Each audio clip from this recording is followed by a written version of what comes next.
अस्सलाम वालेकुम फ्रेंड्स, की हाल है? ठीक हो? अज एक सिस्टम लाया जी, 8 इंची डिलीवरी है। दरिया तो असी पानी लै रहे हैं। टरबाइन सिस्टम है, पीर अतीक अहमद चिश्ती साहब ने बेसिकली निक्की माणी जी ने, लेकिन इन्हों की ज़मीन इत्थे है दरिया ते भी, गुंडी तो थले। एक सिस्टम है जी 15 हॉर्स पावर की मोटर है। यह मोटर है 15 हॉर्स पावर की, बैड चढ़िया टरबाइन ते, और ये टरबाइन पानी सक कर रही है दरिया के विचों। यह दरिया सतलुज है।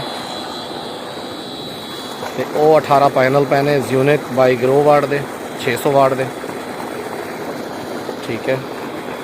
और आरजी इंस्टॉलेशन की है। इंशाल्लाह पीर साहब ट्राला बनवा रहे हैं, फिर ट्राला जिथे दिल किया जाके रोक दिता है पीर साहब ने जी। पीर साहब माशाल्लाह जी, बड़ा जबरदस्त काम हुआ। सर इधर मुँह करो थोड़ा जी, कैसा है?